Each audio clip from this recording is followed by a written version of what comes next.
And so I think it'll transform.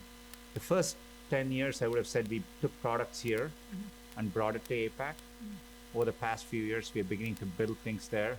And some of our future global products will be APAC first and the rest of the world later. You can't talk about APAC without talking about China, and you're facing stiff competition from Chinese tech giants there and beyond.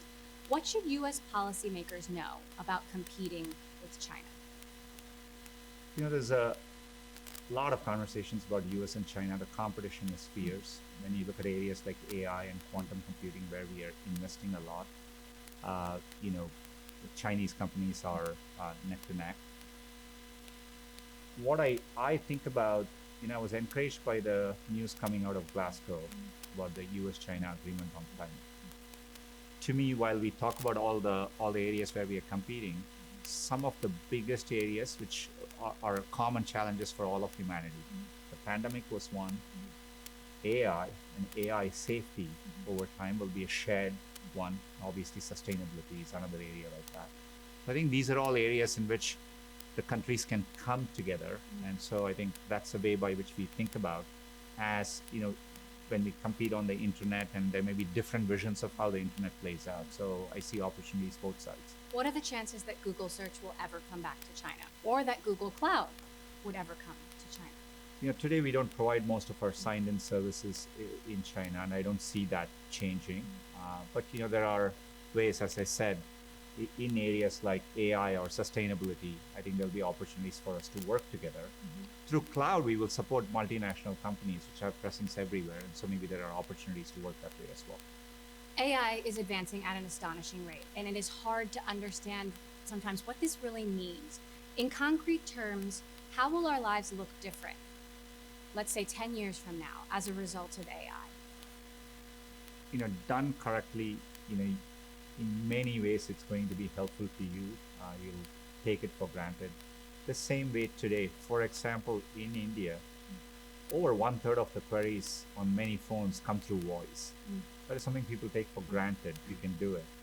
So over time, you'll expect to speak and be able to understand any language in the world.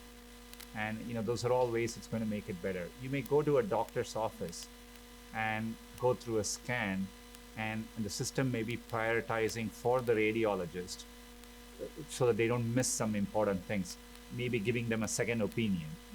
So these are all ways in which it will seamlessly start playing a role, and I think we'll see the effects of that.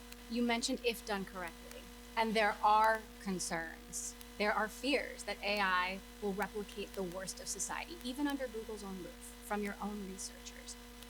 What scares you most about AI? What keeps you up at night? It's the most profound thing we are working on as humanity, and anytime you're developing technology, there is a dual side to it. I think the journey of humanity is harnessing the benefits while minimizing the downsides. The good thing with AI is it's both going to take time. I think I've seen more focus on the downsides early on than most of the technology we've developed. So in some ways, I'm encouraged by how much concern there is. And you're right, even within Google, people think about it deeply. We publish a lot of research. I think it's more important that there are outside academic institutions, governments, nonprofits looking at this issue as well. So I think it'll be an issue which will have a lot of attention, which gives me a lot of comfort as well. You said you'd pick up some new hobbies in the pandemic. What did you start?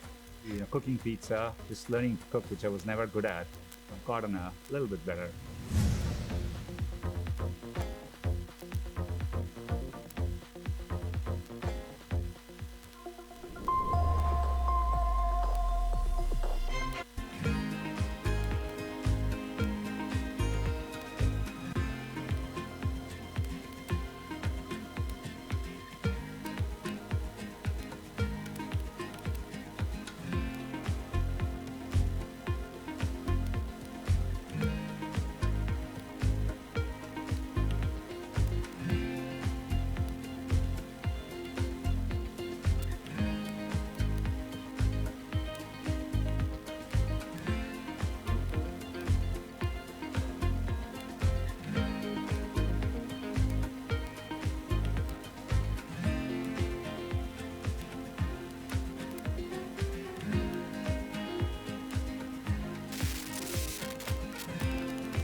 You have presided over Google through massive social movements that reverberated in and outside the company. What have you learned as CEO since the walkout? For me, it was a moment. I think it changed the company for the better. We've always been committed. It gave us an insight on what more we could do. We undertook deep commitments, and the biggest, overall in diversity and inclusion, I think if you're committed and you actually put in the effort behind it, you can make a difference. Now we have stated clear goals. We are on track to meet those goals. But it forced us to think about new answers. So for example, tech companies used to talk about the pipeline problem, but we are now going to places where the talent is. We are working much harder. So going to Atlanta, going to DC, going to Chicago, going to New York, that's improving our diversity and representation at all levels. The war for talent is even more competitive now in this new world. What are you offering? Elon Musk has said big tech is a place where talent goes to die. How do you respond to that? Okay, I look at the fact that we are looking to hire 30,000 people next year. I look at the impact we have on many people coming and working in the latest cutting edge things. And many people come in, people leave Google. We are proud of people who have left Google. I think there are over 2,000 companies that have been started by whom we call as Zooglers. I'm equally proud of that, right? I think we are one part of a big system, and I think I'm proud of the role we play in bringing in people and the impact they have over time in the outside world. All right, that's most of the heavy stuff out of the way. We're going to do some rapid fire just to get to know you a little bit better. You said you'd pick up some new hobbies in the pandemic. What did you start? Pizza, cooking pizza, just learning to cook, which I was never good at. I've gotten a little bit better. Cricket or soccer/football? Wow, it's tough. Both. Please don't make me choose. Okay. Squid Game or Ted Lasso? I've watched both, though Ted Lasso is much more calming, and so I'd rather take Ted Lasso over Squid Games any day. I know you're a voracious reader, so what's the last good book that you read? I've been on a podcast binge, so a lot more podcasts than books nowadays. Okay. Favorite videos you watch on YouTube with your kids? A lot of music videos. This whole notion where creators are watching other things and commenting on it, it's a trend which my kids are really into, and I've kind of gotten used to it now. So, watching other games, etc. It's a phenomenon. Screen time policy that's worked for you as a parent, and what's not worked? I've kind of given agency to my kids. The only thing I tell them is that I can look at their digital well-being once in a while with them, and so. How do you do that? I ask them to show it to me, and they show it on their phones. So, so that's pretty much the only thing. So beyond that, it's agency and talking to them about it and making sure we are spending time doing other things. And making sure they develop good habits, That's basically. right, yeah. Metaverse or real world? Done correctly, you shouldn't feel the need to make a choice. You always want to be present in the real world, and when you feel the need to do something, you want to do that. But I do think presence and the realness of the real world will end up mattering for humans for a long time. Do you own any crypto? I wish I did. I've dabbled in it, but in and out. In and out, okay. Larry and Sergey, I'm not going to make you choose. How many times a week do you talk to them? I talk to them regularly. It kind of ebbs and flows, and so there are times we get excited about something and we spend a lot of time talking it through, but it depends on what I need. A piece of advice you wish you had in your 20s and a piece of advice you wish you had in your 40s? 20s would be, being patient. I think when you're young, you're very impatient, which is a great thing. But sometimes you do amazing things by slowing down and being really focused and doing it over a period of time. And so I would advise the younger version of me to be more patient. Maybe at 40, I would say, when I look at climate, I want all of us to be impatient. So, I feel like when there's an urgency towards something, I think the world needs to be impatient. So that's the advice I would give to an older version of me. How much do you personally wrestle with the decisions that you have to make? And how much longer do you see yourself being the CEO of Alphabet, not just Alphabet, but also Google? Yeah. On the first one, there are moments we all have to make tough decisions, and some decisions weigh on me. But it's a privilege to do it. I have very good people helping me think things through. So I think the combination makes it all fine. On the second thing, I'm look. I'm so energized by the things we need to do. I didn't have much access to computing growing up. It changed my life a lot.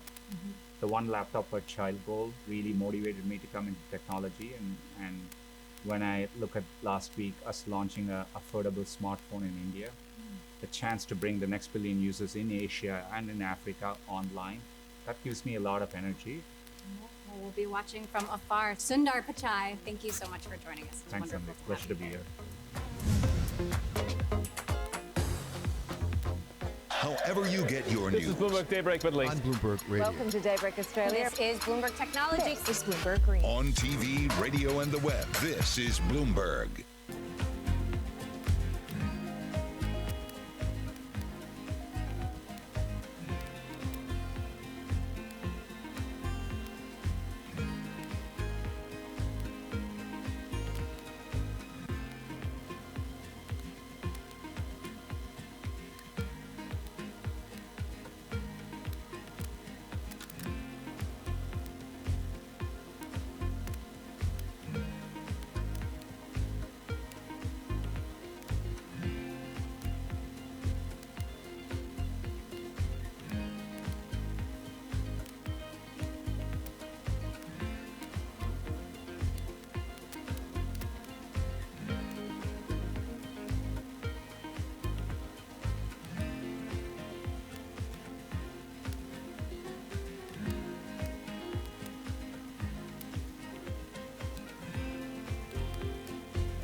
Jeff Bezos shocked the world when he stepped down as CEO of Amazon. Less shocking was his choice for successor. Andy Jassy was not only one of his longest tenured lieutenants, but the architect of Amazon's multi-billion-dollar cloud business, Amazon Web Services, a moonshot that helped transform Amazon into not just e-commerce, but enterprise juggernaut. Jassy then needed to find his own successor, tapping a former colleague who helped grow AWS in its earliest days, but had since left to run Seattle software giant Tableau. His job to continue the reinvention of AWS and in turn, Amazon. Joining me on this edition of Bloomberg Studio 1.0, new AWS CEO, Adam Selipsky.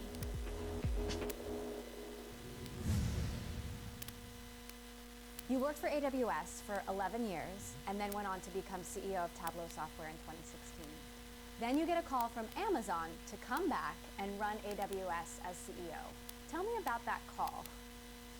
Well, I was having a one-on-one at my prior company, and my Apple News alerts went off like everybody else's did, and it said Jeff Bezos is taking on a new role, and Andy Jassy is taking on the CEO role of Amazon.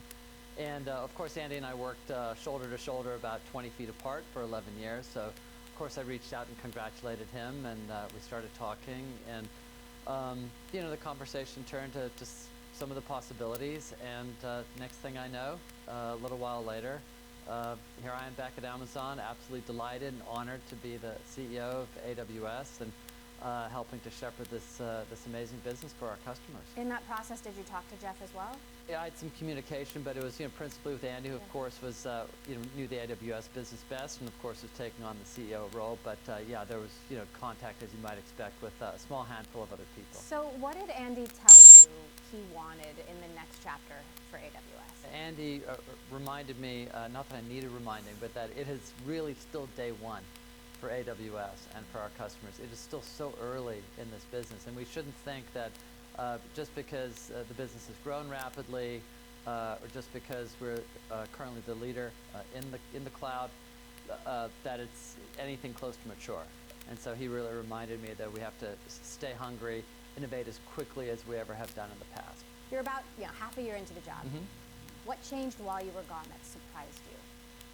Well, I think that so many more customers have really adopted the cloud and have really decided that they're going all in. So, it was a pretty decent-sized business when I left, but it's really grown, and the customer base has really expanded. And so now we have very deep relationships at the CEO level, the CIO level, across every country, every industry, every use case, and we're regularly interacting with the most senior people at our client organizations. So you were working at Real Networks Yes. in the early 2000s, Mm-hmm. and I understand you were offered a job at AWS without even really knowing what it was. I guess AWS was in stealth mode. Well, it was very secret, so it was hard that the company didn't want to talk too much about it, but of course we had to talk a certain amount about it. So the call I got went something like, we have this initiative to turn the guts of Amazon inside out and expose it to other people. And it sounded intriguing, although I confess I didn't fully understand what that was all about. So I came in and started talking to Andy and a few of the other senior leaders, and eventually to Jeff. And I would have to say that even by the time I took the job, I thought I mostly understand what they're talking about, and it sounds like a good idea, and I'm in. But I also was like, well, we'll just have to see how it goes, and Amazon's a big place, and so I think we got a lot of intent to succeed here, and that's the thing that impressed me was Amazon really had the desire and the intent and the belief that this could be a really good business. AWS comes out of stealth mode and is the first to market with a cloud infrastructure service in 2006. How important was that first start? And do you think AWS still has an advantage today because of that? I think the time to market advantage that we had, which was probably honestly 5 to 7 years head start before other companies really started to take this seriously, was an enormous. Frankly, it was just one of the biggest things that happened to us in the early years. Because at the beginning, a lot of people didn't get it. I would get asked a lot in 2006, so what does this have to do with selling books? And I even had a slide with kind of a pile of books on it and a question mark next to it. And the answer was, it has nothing to do with selling books, but the technology which enables us to sell books, being global, being at a massive scale, being secure, being low cost, being highly performant, all that technology has everything to do with offering these types of services externally. Now, AWS isn't a scrappy startup anymore, and you do have big rivals, even though AWS is still the leader. Microsoft and Google are big rivals. How do you make sure that being big doesn't slow you down? It's a great question, because we are currently the leader, and I mean, depending on which third party you look at, we're probably a little bit more than twice as big as number two. And it's really important to continue to act as if we're insurgents, and to be insurgents, and not to start to act like incumbents. And I like to talk about actually managing the business. We want our senior leaders to be managing product and managing customers. And I think as you get bigger and you put more and more layers into your company, it's all too frequent that you start managing math. You start managing ratios and percentages and growth. And I think it's a real disease if you stray away from really focusing in a deep way on the product you're building and in a deep way on what your customers are telling you. And so we try and organize, both with our org structure as well as just with our culture and what we choose to focus on really making sure that everybody is thinking about one or both of those two things, product and customers. And if you keep even the most senior leaders engaged at that level, then all of a sudden you maintain the urgency and you keep acting like an insurgent. We got to feel that urgency every day. So keep acting like an insurgent. That's the motto. Absolutely, and structure yourself and build a culture that allows you to. It's one thing to say it, but it's easy to say it, but it's much harder to put in place the enabling mechanisms that enable you to do so. And we focus a lot of effort on those mechanisms. Now, do you think the cloud keeps getting bigger, and that AWS and Microsoft and Google just get bigger pieces of an ever-expanding pie? Or at some point, does it become a zero-sum game, and that fight for market share becomes more brutal and more bloody? Well, I mean, this is a very large market segment. And if you look at global IT spend, it's in the trillions of dollars. I've seen estimates like $3 trillion. It doesn't really matter how many trillions it is. It's very, very large. And we've always believed that this was too good a market segment opportunity for there really to only be one winner. And sure enough, you've seen robust competition emerge, and we all compete vigorously. But the segment is just growing so rapidly that I think really for us, we believe that the winning business strategy for a long time to come, and I would maintain forever, is to focus not on the competitors, but to focus maniacally on customers and wake up every day understanding exactly what it is that they need us to build next, and then work backwards from there, back internally to how can we build those things. And if we do the best job at building the most quickly the things that are most important for our customers, then I'm really not worried about what the competitors will do. You worked 10 feet away from Andy Jassy in the early days. Tell us something about the Amazon CEO that no one knows but you. You're going to get me in trouble, aren't you?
worked 10 feet away from Andy Jassy in the early days.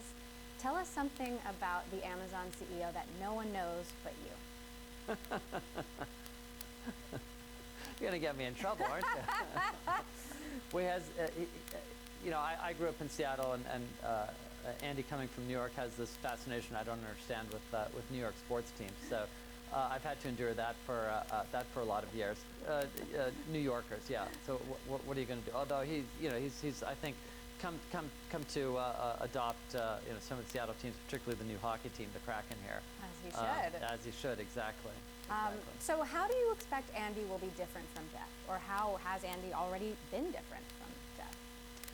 Well, I think we're all different as leaders. I think it's all important that it's important that we all bring our own stamp to it and operate within ourselves.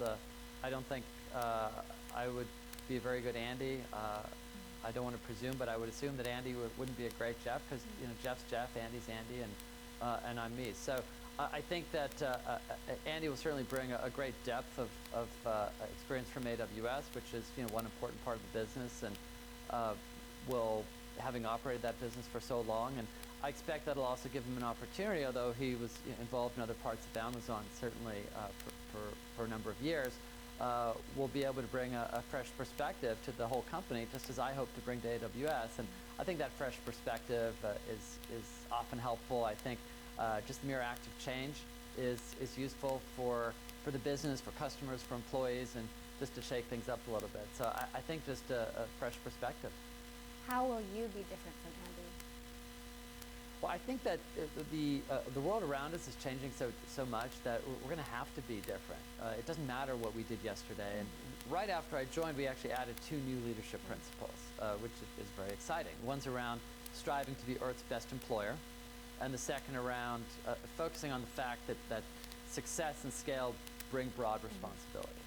And those are things about which I personally am very passionate, and so I really personally look forward to digging in and helping the company to figure out what are those things that we have to figure out, where can we innovate to be Earth's best employer, and then also to figure out externally what can we do to really be great citizens of our local communities, to be great citizens of our national communities, and to be great citizens of the global community.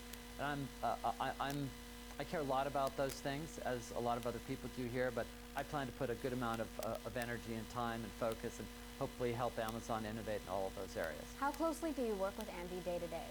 Does he regularly weigh in on AWS decisions or not? Well, he's got a pretty broad scope of things to worry about now, so he's got a pretty intense day job, I believe. So he's really focused across the company, as you would expect him to be. But that being said, obviously AWS remains an important part of Amazon, and so we touch base regularly, be it in person or via email, just on the most important things going on in the business. Does Jeff ever weigh in on AWS decisions? Yes, I mean, really from the beginning. Jeff was involved at the very, very beginning at some of the most fundamental decisions. How do you price EC2? What do you name S3? What does the detail page look like? Obviously, over time, the business grew, and but Jeff was always available when we needed him, and I certainly anticipate that'll be the same going forward. So is he still available now? And what do you understand that Jeff's priorities are? Sure. Well, I'll let Jeff speak to his own priorities, but certainly Jeff has been available when, for example, we've been doing our annual planning cycle, as many companies have, and it's been great to have Jeff weigh in on really where we're heading for the next year and beyond, and to just make sure it's easy to get focused on the details of the business, and it's great to have multiple people who can help you pick your eyes up a little bit. Now, you joined AWS in the middle of a pandemic. You came back to AWS in the middle of a pandemic. That's hopefully moving into the rearview mirror. Moderna is one of AWS's biggest customers. If it weren't for the cloud, if it weren't for AWS, would we have had a vaccine as quickly as we did? I've got to tell you, Emily, it's been an absolute privilege for us to work with Moderna, because what they're doing obviously is literally life-saving, and they've been so innovative and so creative. So Moderna took a drug development process to get to a vaccine candidate. That process would typically have taken them 20 months. And doing that on AWS in conjunction with all the innovation on their side reduced that 20 months to 42 days. 42 days to get the vaccine candidate, the mRNA vaccine candidate for COVID-19. And that was really running multiple parts of Moderna on AWS. So if you look at the drug design part, they had their drug design studio running on AWS, all the way to manufacturing with the new digitized manufacturing that they call their digital manufacturing platform. So it's really end-to-end, and the ability to use massive amounts of resources and to pick the exact type of service and capability for each part of the job, and to really bring the full set of resources to bear. In addition to not having to focus on the IT and the infrastructure and the technology, and rather letting Moderna focus on the all-important job of drug discovery. So working in partnership, it was just magnificent to see what they accomplished. Since you joined AWS, a number of longtime AWS leaders have moved on to Microsoft, to Stripe, to Tableau. Does that concern you? Well, actually, retention has been very good. If you mentioned the senior leaders, if you look at the VP plus ranks, the VP and above ranks at Amazon, the average tenure is over a decade, over 10 years. So that's actually very, very strong retention. So of course, you're always going to have some level of people coming and people going, and at the end of the day, that's actually healthy for the business. You want new perspectives to come in, of course, in the right proportion. Amazon has opened an investigation after 550 employees supported a petition claiming a culture of discrimination, harassment, bullying, and bias. What's the status of this? Well, we are incredibly focused, and I personally believe it's incredibly important to really have a very diverse, inclusive, and equitable environment. And we're going to make sure that whatever it takes, that we've got that. So we believe that we're really doing a lot of things to deliver on that. And we've got a lot of innovative efforts around bringing in a diverse workforce, which we have to have, both because we're going to serve our customers best. They're diverse. We have to match that diversity. And also, I just believe it's our responsibility and it's the right thing to do. Yeah, anytime there is any possibility that things are not, something has not gone the way we want it to, we're going to investigate it thoroughly. That's what we're in the middle of doing in this case, and we'll make sure that we're operating in a way that's consistent with our values, and that's always the only goal. If you could rewind to the early 2000s, the earliest days of AWS, is there anything you would have done differently to build an inclusive culture, to start with a more inclusive culture, to make sure that it didn't become a boys' club? Well, I don't think that's what we have. I think that we do have a really fun, exciting, innovation-led, and inclusive culture. And that being said, these are hard problems. I think we've done a lot, but we are nowhere close to where we need to be. We're going to be restless and dissatisfied with our progress on DE&I, just as we are with every other part of our business. Mark Zuckerberg is making a big bet on the metaverse. How big do you think it's going to be?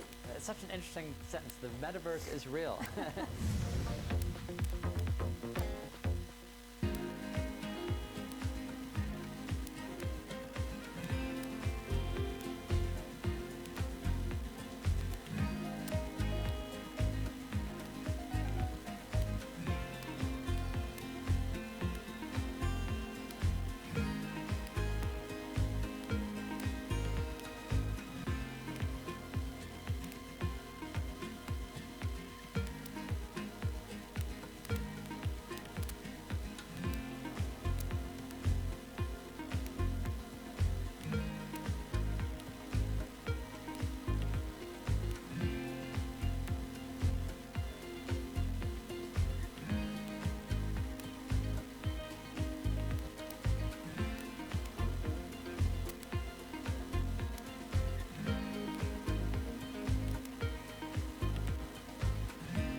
AWS has the biggest trove of sensitive corporate data in the world.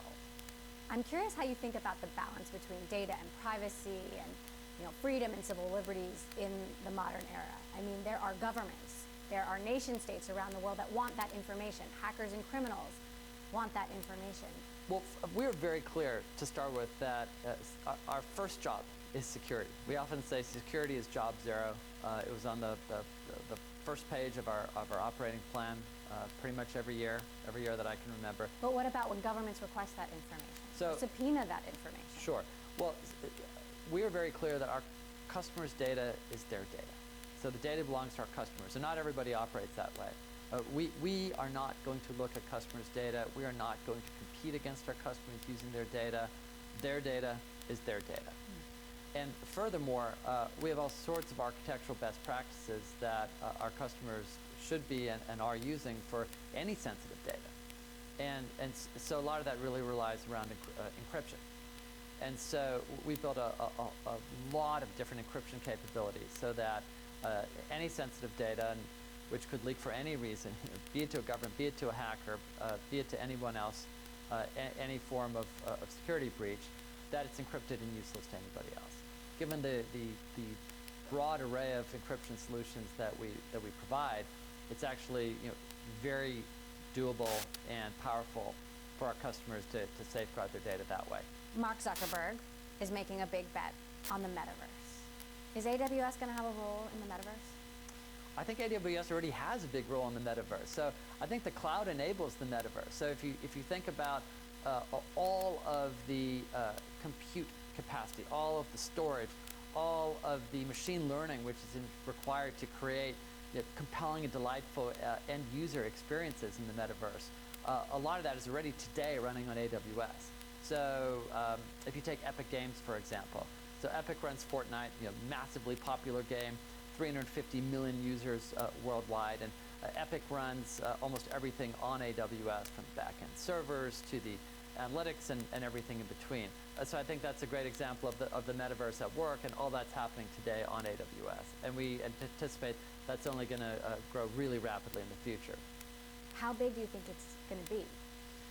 It's such an interesting sentence. The metaverse is real, and yet it's virtual at the same time.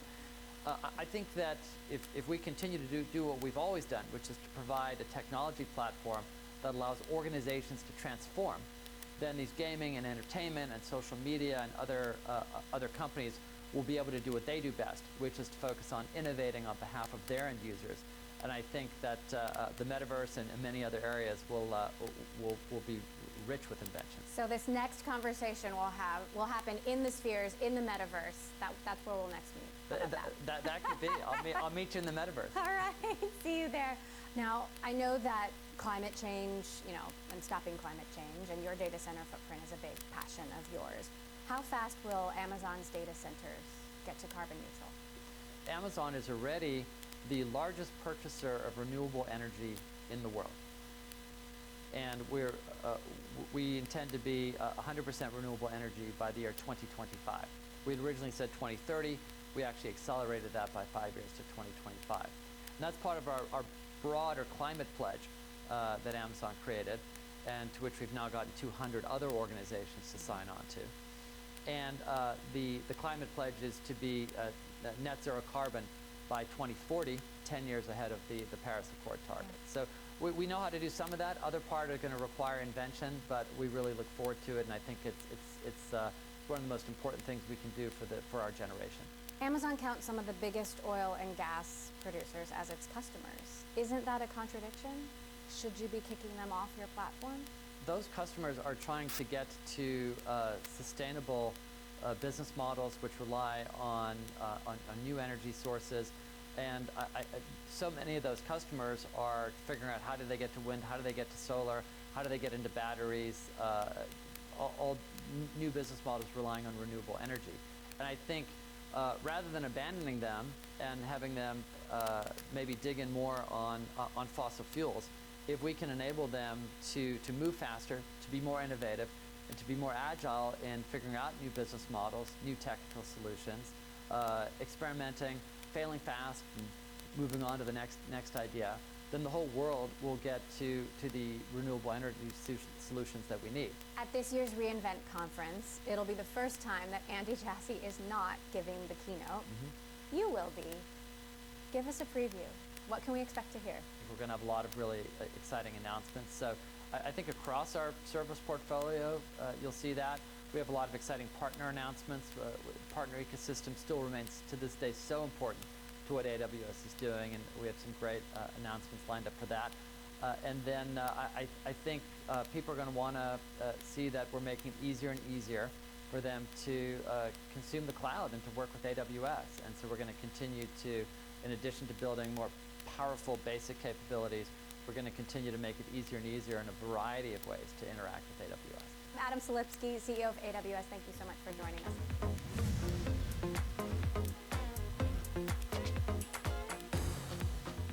Bloomberg has enhanced search on the terminal to deliver what you need when you need it. Now, you can simply type phrases in everyday English in the command line. Compare financials. Find people. Analyze markets. You can answer phrases or ask questions. What do you want to know today? Ask a question or visit SearchGo to find answers now.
All right, so here we are in front of the elephants.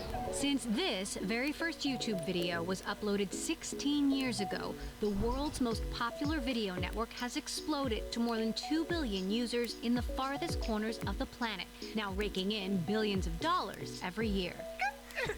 It's evolved a long way from cat videos to become a one-click journey to the center of the zeitgeist, pop culture, and kid culture, amplifying some of the brightest and sometimes darkest traits in all of us.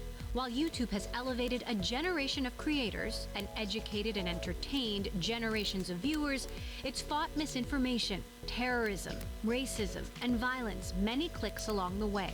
Lately, YouTube's biggest battles are focused on eliminating COVID and vaccine misinformation and keeping the platform safe for kids and teens.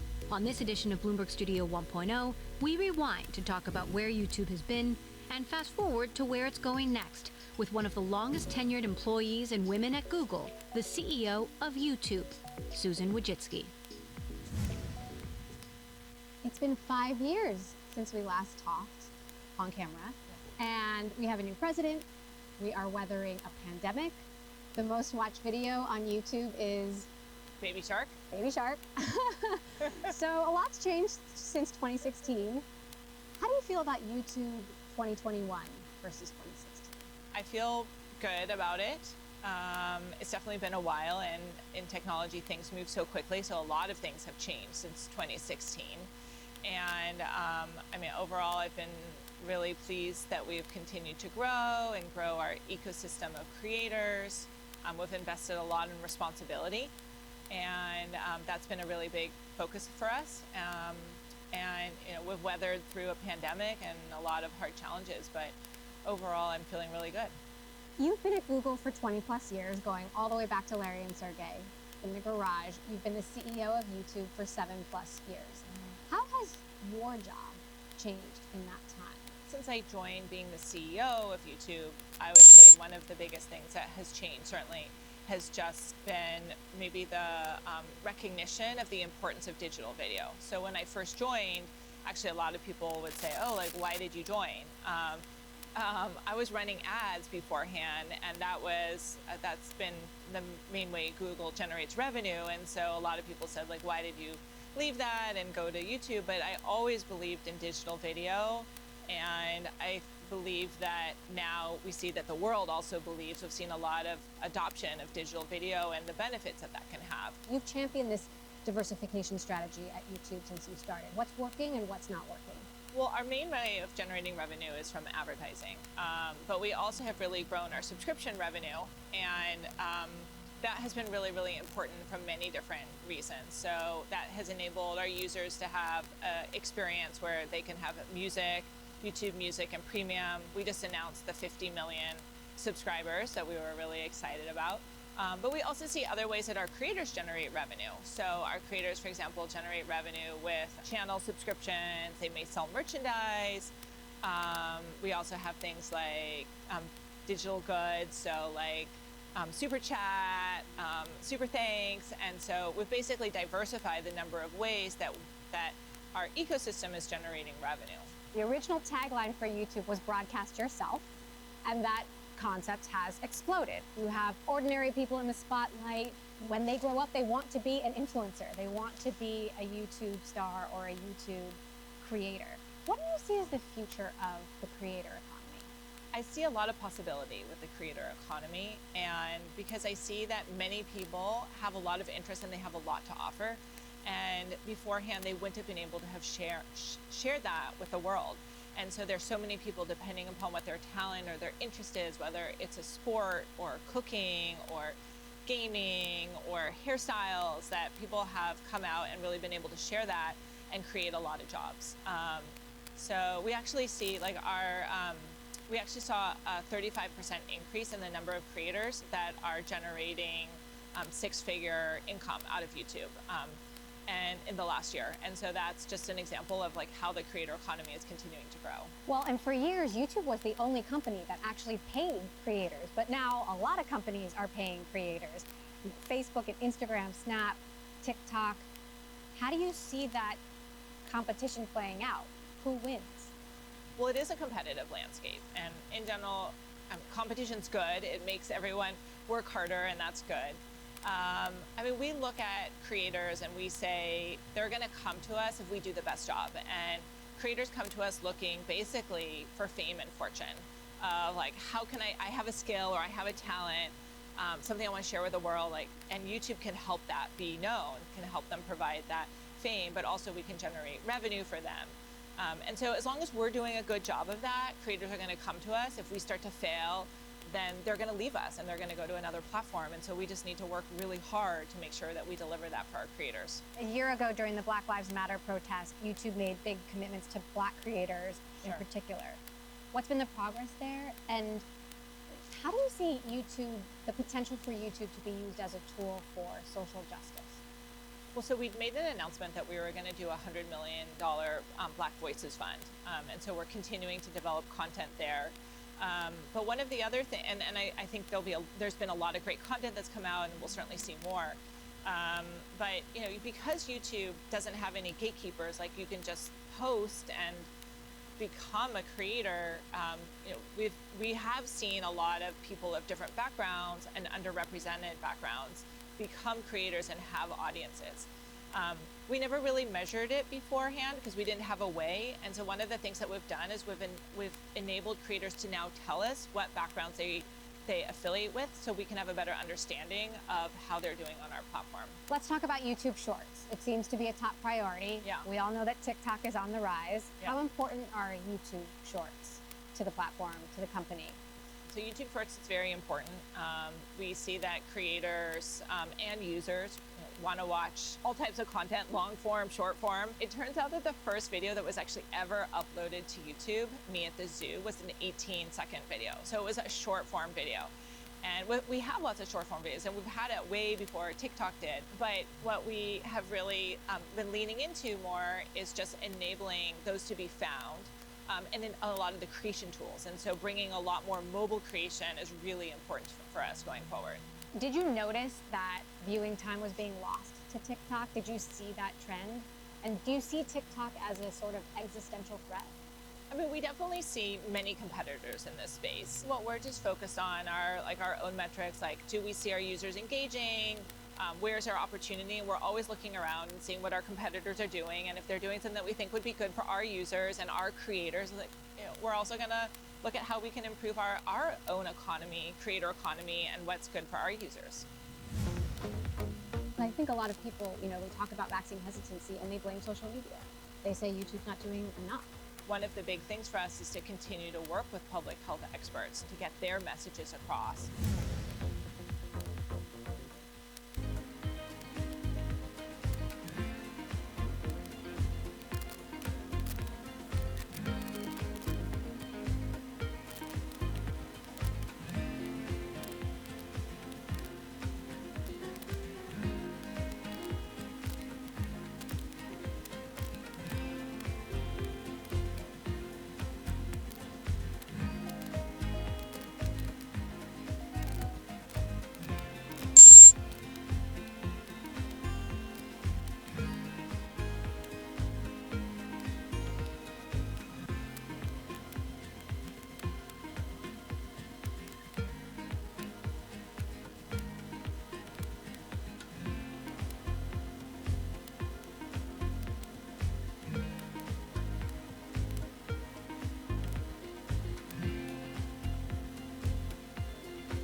Today's your big day. Are you excited?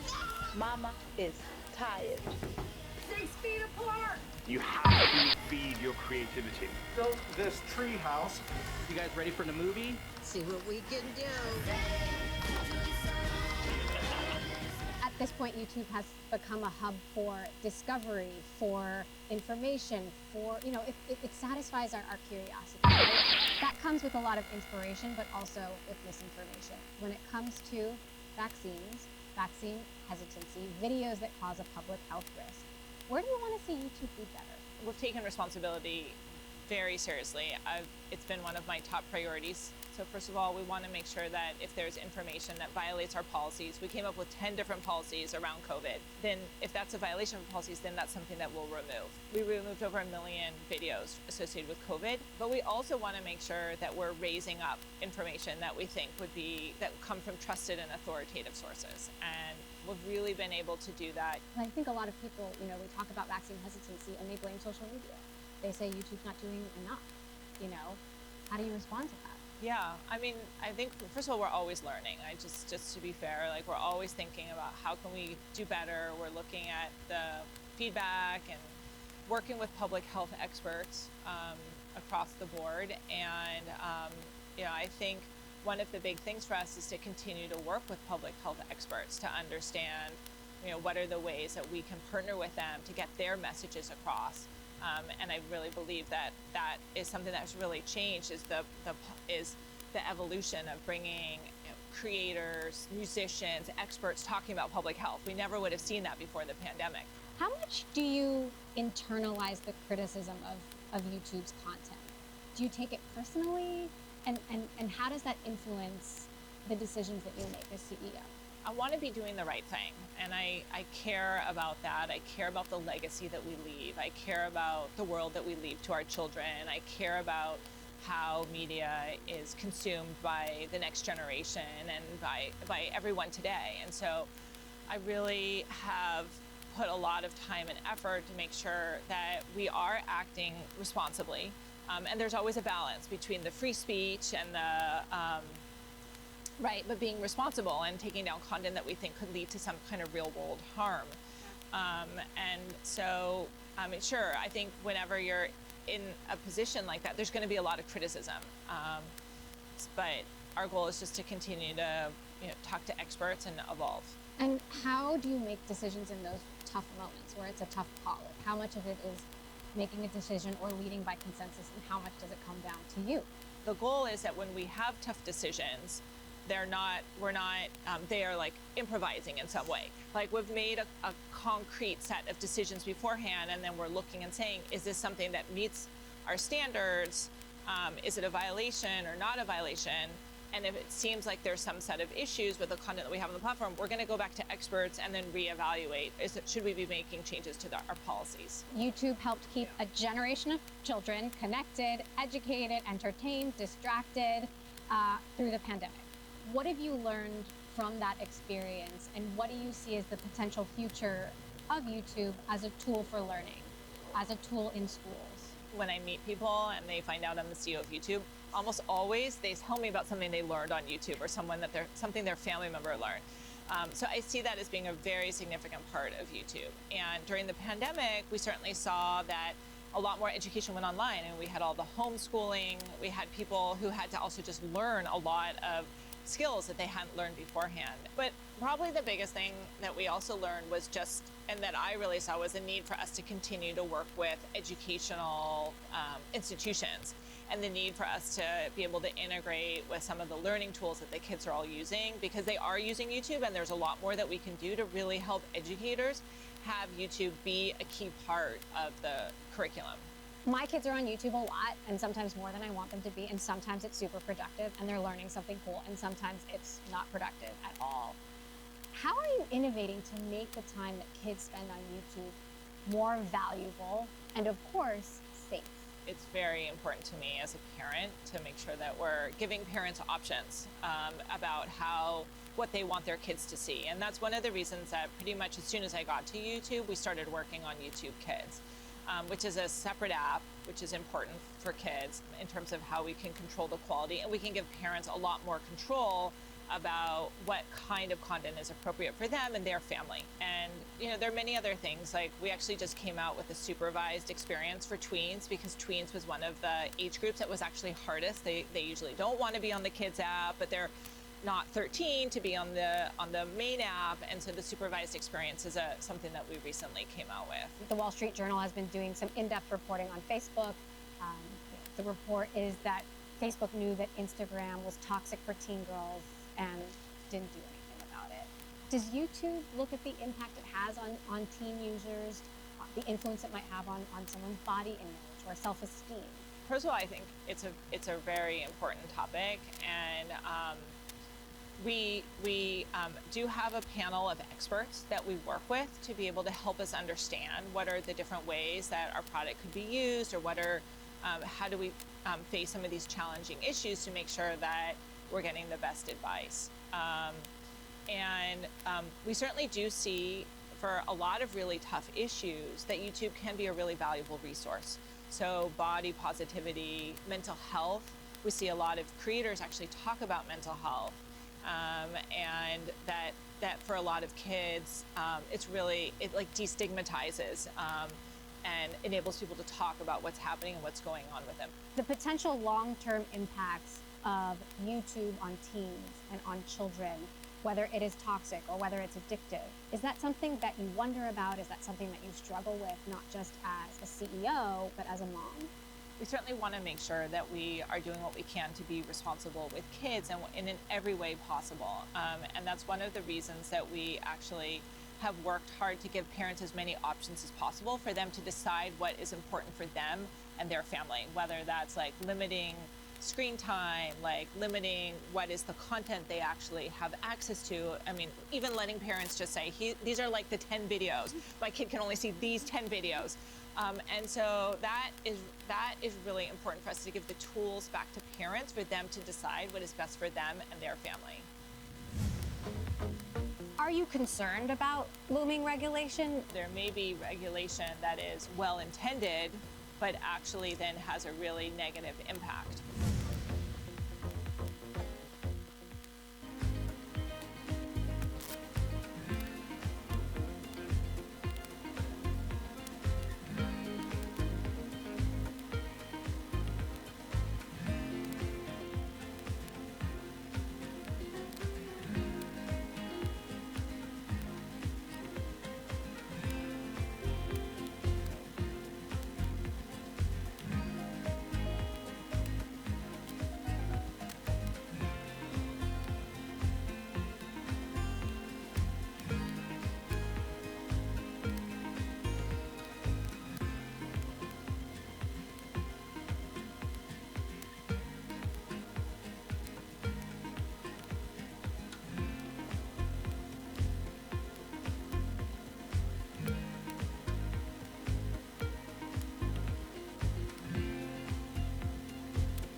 I would like to begin by addressing the heinous attack on the United States Capitol.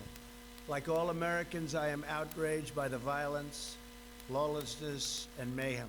How much did President Trump test YouTube, and how much did it test you as a leader? Election integrity is something that we see incredibly important, and we've leaned into in every way we possibly can. We treat all public figures and all public leaders the same as we treat any individual. And so, meaning that everybody is held to the same standards. And so we definitely held President Trump as we would hold all other presidents and all other elected officials to the same standards that we hold our creators and anyone else on YouTube. But was that difficult for you as the CEO of the company? I mean, that's like a big responsibility. I mean, yeah, it is difficult, but it is very important, and we also are global, so we're dealing with leaders from all over the world, and there were a number of leaders and there continue to be a number of leaders that post or that there's content that may be a violation of our policies, but we do hold a consistent standard across everything that we do. YouTube was the last platform to ban Trump, and you have said his channel will be reinstated when an elevated risk of violence has subsided. How and when specifically will you make that decision? Well, we'll make that decision based on a number of different factors, whether that is like events in the news, signals we're seeing from the government, and we'll certainly continue to evaluate that based on a large number of signals that we see. And will he ultimately be reinstated? I mean, we've stated that we will reinstate him when we believe that there is no risks to public safety or no public danger. Google just removed a voting app for Russian opposition leader Alexei Navalny. Yeah. The Russian government seems to be stepping up requests to take down content. You've talked in the past about your family history, your grandparents living behind the Iron Curtain, being concerned about censorship back then. And Russia is a huge YouTube audience. Yeah. How concerned are you about Russian government overreach? One of the things that is important to us at YouTube is the fact that we do enable so many voices and that we do enable people to express themselves and really celebrate the freedom of speech. And we certainly, that's a core value of ours. But when we work with governments, there are many things that we have to take in consideration, like whether it's like local laws or what's happening on the ground. And so there's always going to be multiple considerations that we're going to have to take into consideration. Navalny said that YouTube deleted a video, one of his videos. Was that at the request of the Russian government? We certainly get requests from governments, and we look and consider what's, why are we getting the request, what's actually happening on the ground, and based on a whole bunch of different factors, we make a decision. So we don't always, those are not always requests that make sense for us to honor, but in certain cases, we will honor them in that country. The Biden administration seems to be targeting big tech. We've seen Mark Zuckerberg, we've seen Jack Dorsey now testify before Congress multiple times, and I've heard it said that YouTube is getting a pass. Do you think you should be up there testifying? Well, I think we do get a lot of scrutiny. I feel like there's a lot of scrutiny, and because YouTube is part of Google, Sundar has testified a number of different times and answered many different questions on YouTube. So I do believe there's a certain amount of scrutiny, and if I were ever asked to testify, I certainly would go and testify as well. You're one of the most senior women at Google, if not the most senior woman at Google. Google has faced a lot of scrutiny for how it treats women in recent years. How much progress do you think Google has made in hiring and promoting women across the company? And how much progress do you think still needs to be made? I see a really big effort across technology as a whole to be able to be more inclusive, and I think that is really positive. I've been a big supporter of it since the very beginning. And I mean, I think at Google there are many efforts, and there's a lot of work that has been done, and I'm sure there's a lot more for us to continue to do. And if you just look at the stats, you can see there are not enough women. We need more women in technology, and I think we have made a lot of progress, but it's still hard. It's hard to be. It's harder to be a woman in technology. It's harder to be a minority of any kind, and so I think there's still a lot of work for us to do.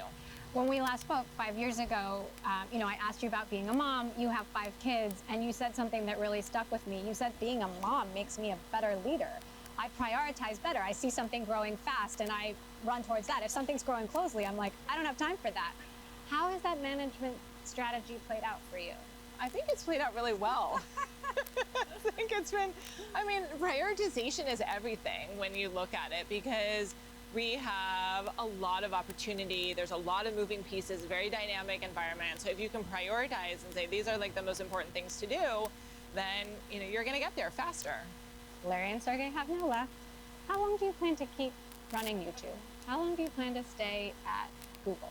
As long as I have a mission that I believe in and things that I'm excited about getting done. So I have a lot of ways that I see that YouTube can continue to grow. I have a lot of products and ideas and things that aren't yet released and things that we aren't yet doing. And I'm excited about getting those done. So I think if there comes a time where I no longer have a list of projects, or I feel like I don't have that much more to add, then it'll be probably time to do something else. Would you throw your hat into the ring to be Alphabet's next CEO? Or if the board asked you, would you step up and do that? Well, I think Sundar's doing a great job. I'm very pleased. I think he's doing, it's a very challenging job. There's a lot of different constituents and a lot of product, a lot of different issues.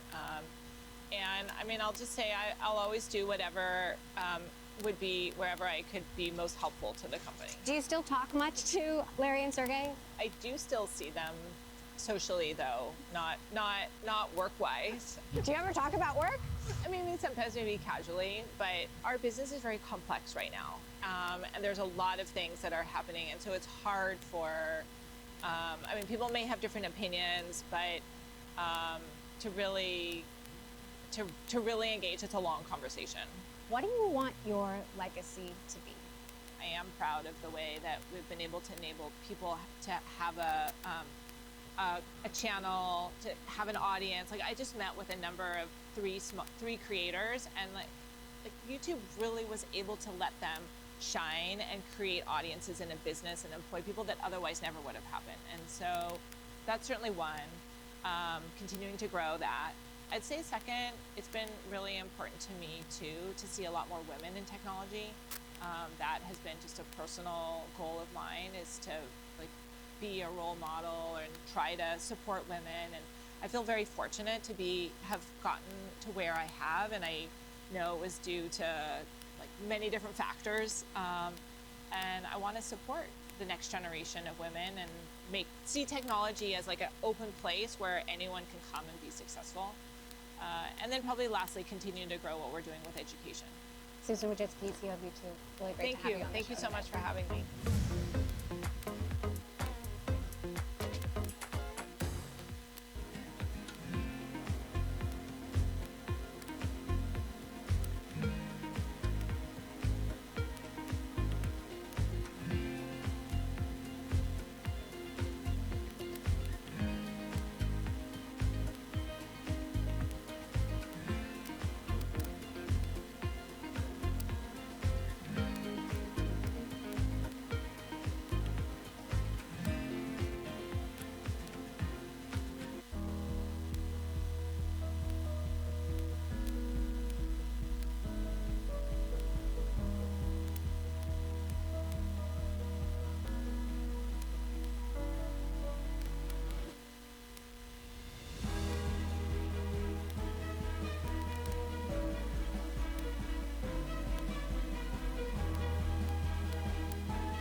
This is Bloomberg Daybreak Middle East and Africa. Our top stories. We got a Bloomberg exclusive. Evergrande's billionaire chairman, Hui Ka-yan, has been placed under Chinese police control. It adds to questions over the fate of the company after back-to-back setbacks to its restructuring efforts. Also ahead, Tesla turning out to be the biggest target of European Union investigators as a likely beneficiary of Chinese government subsidies. Shares fell in the US session. And United Arab Emirates considering a system that will allow visa-free travel for Gulf residents. It's the nation's latest bid to boost tourism after easing societal restrictions. It is just gone 8 a.m. across the Emirates, 7 a.m. in Qatar and Saudi Arabia, noon here in Hong Kong. I'm Rashad Salamat. Let's get to the market action. We've got U.S. futures at the moment indicating perhaps a slight rise after what we did see yesterday with some 1% plus falls for the major benchmarks. Looking at that, looking also at what's going on with the oil price, and certainly oil is once again pushing to the upside. Brent now with nearly a 95 handle. It's really down to this tightening market, and that's outweighing some of the gains that we've seen in the dollar, because of course people do have to use dollars to buy the black stuff. And we have WTI also on 91 bucks and 33 cents the barrel here as well.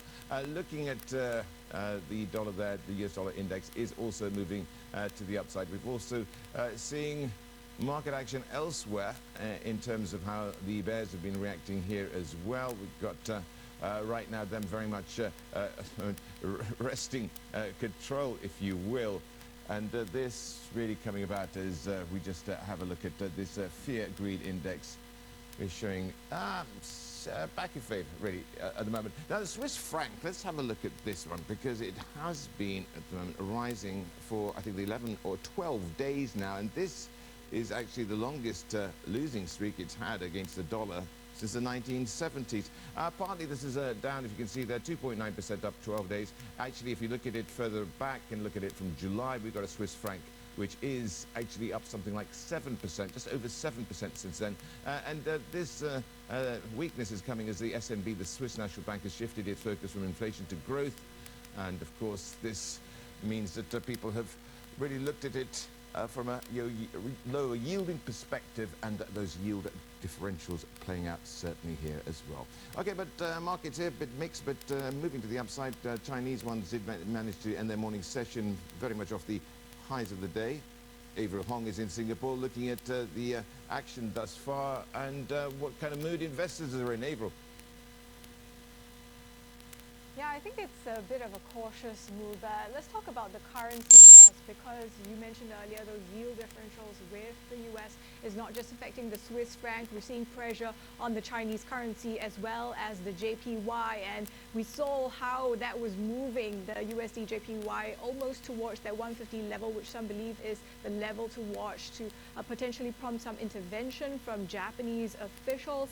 We're seeing the Chinese currency, after tough messaging from the PBOC, also on the onshore and offshore, climb down towards the 730 level, doing a bit of support for the Chinese currency. And that is despite that 1-2 punch that we're seeing for the yuan, both from the strong dollar but also the property slump. And that is a key concern, not just for investors in China but across the Asia Pacific. Let's take a look at how the benchmark for the region is faring just in terms of stocks. There is some caution still in the market today, and that is despite the stock benchmark on the mainland as well as in Hong Kong rising a touch. That was after that improved industrial profit data coming out from the Asian giant, pairing some of those losses, as you mentioned, as we headed into the lunch break. But the focus now really still on the property sector, especially as we get news on how the China Evergrande founder and chairman is under police custody. Absolutely, and that's exactly what we're looking at as well, Avril, now, because it is a Bloomberg exclusive, and of course he is under police control, as it were. We're having a look at this story, and indeed in the company of Rebecca Chu-Wilkins. And just, Rebecca, what do we know thus far? Well, Hui Ka-yen has been placed under so-called residential surveillance. So this falls short of formal arrest, detention by the police, but does mark very clearly a different phase in Evergrande's woes, moving firmly from what has really been about a complex debt restructuring into a criminal case. the surveillance, of course, falls against this background of other arrests and other detentions that we have seen, particularly this probe into some staff at a management unit, funds management unit of Evergrande. Plus, of course, we have also this probe of Evergrande's CFO and CEO, details of that emerging earlier this month.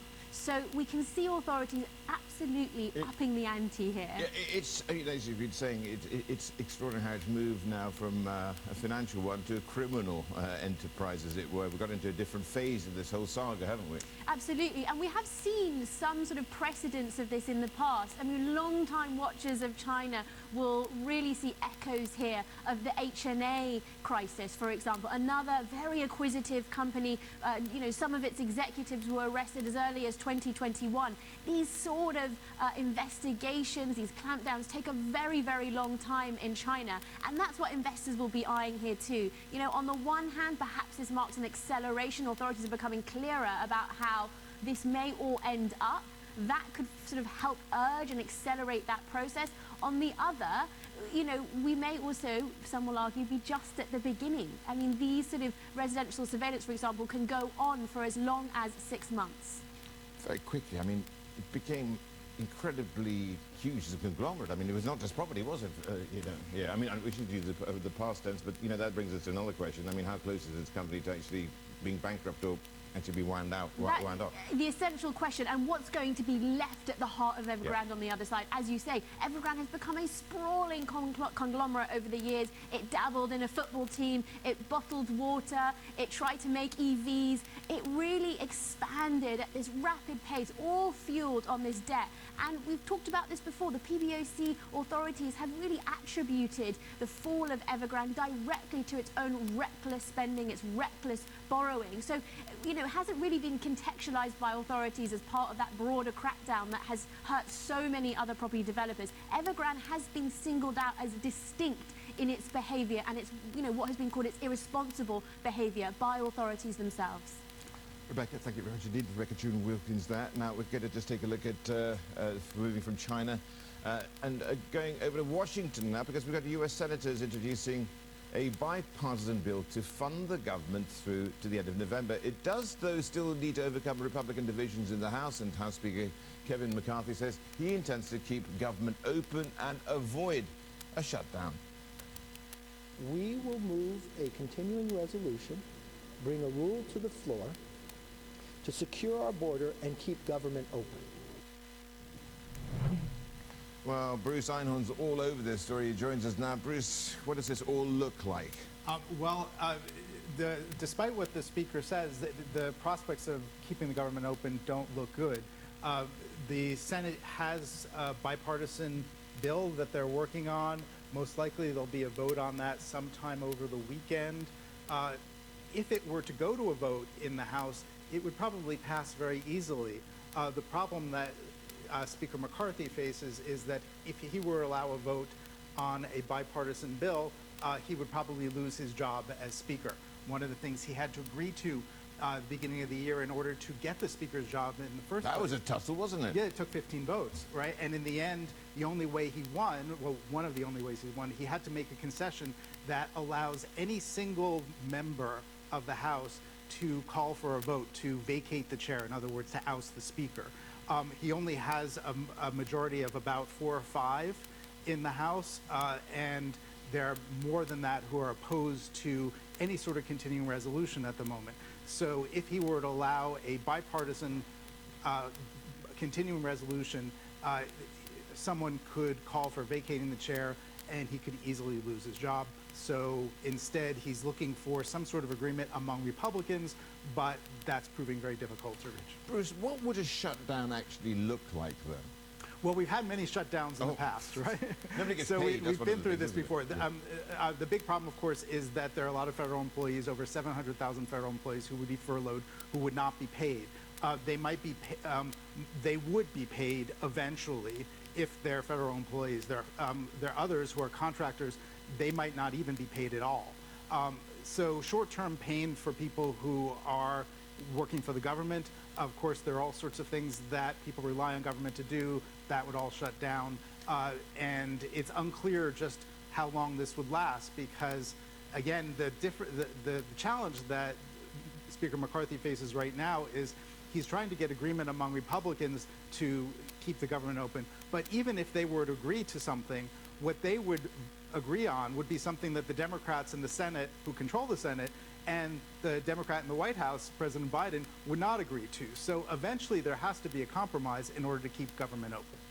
Bruce Einhorn there, having a look at the possible government shutdown in the U.S. Right, let's have a look at some of the other stories we're working out of the U.S. We've got the governing boards of Hollywood's Writers Union has approved a new contract with the studios. The Writers Guild of America saying that their strike will end at 1 minute past midnight, LA time, on Wednesday. The writers getting a boost in their minimum wages of about 5% in the first year.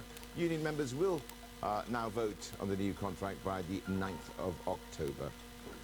President Biden endorsing the UAW's demand for major wage increases, and that was as he visited a picket line at a GM plant in suburban Detroit.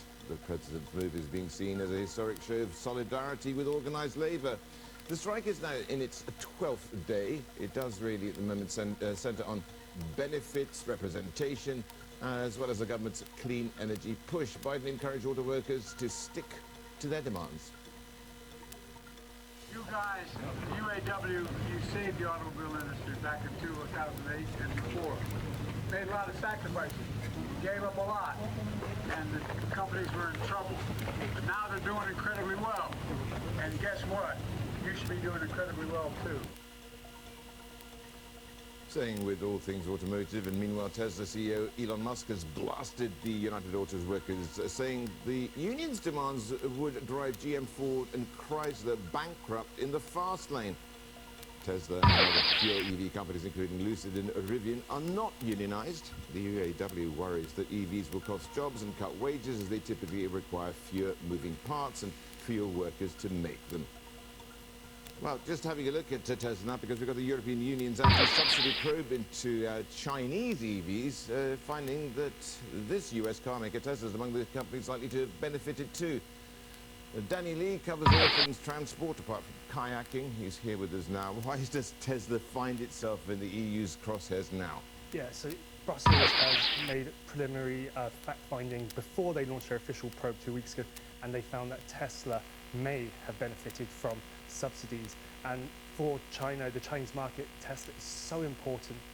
China is so important to Tesla, given half of its global production comes out of China. They produce some of their cheapest EVs from that factory and export them globally. And the reason why it's troubling raising the eye of Europe, a lot of their sales go into Europe. Cars are exported, EVs are exported into Europe from Shanghai. So for Europe to be so concerned, they sell a lot more EVs than China does into the European market. So, causing a little bit of concern there. Danny, tell me, I mean, it's not just cars, it's China's domination of the EV supply chain. Now, this is something which will be very tough to break, and do they want to break it? That's the point as well. Well, if you're the US or Europe, you have to spend a lot to break China's grip, its iron grip on the EV supply chain from the downstream to the upstream. And we're talking spending a combined $180 billion up to 2030 if the US, Europe are serious about trying to compete against China in any very firm way. And so therefore, if they want to be luring companies with their own kind of subsidies to launch localized manufacturing and production and to attract the investment, they're going to have to be spending lots of money. Well, absolutely. Danny, thank you very much indeed. Danny Lee covers transport for us here. We're going to now have a look at, well, look at that.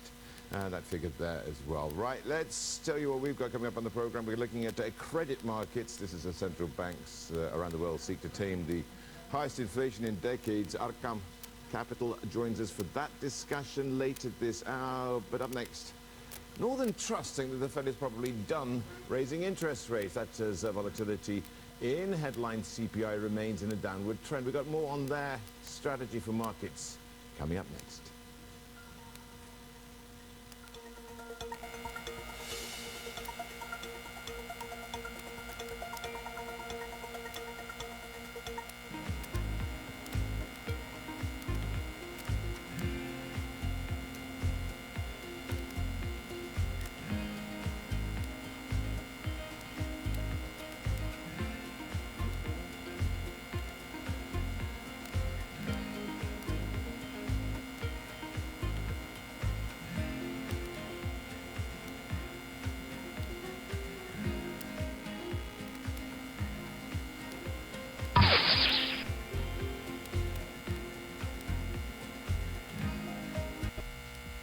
Steve's ability on the course may not be etched into any record books, but following him around, it's clear that it's not for lack of trying.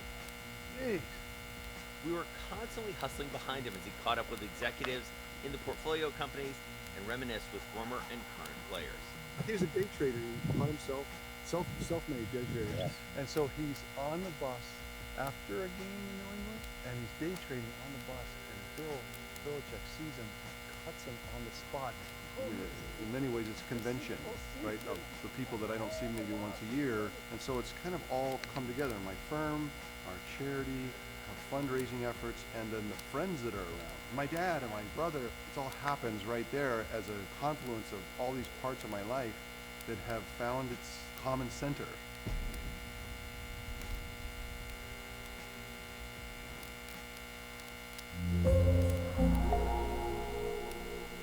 When U.S. jobs numbers are released, Bloomberg brings you crucial data at terminal speed and instant expert analysis. Nobody covers jobs day like Bloomberg.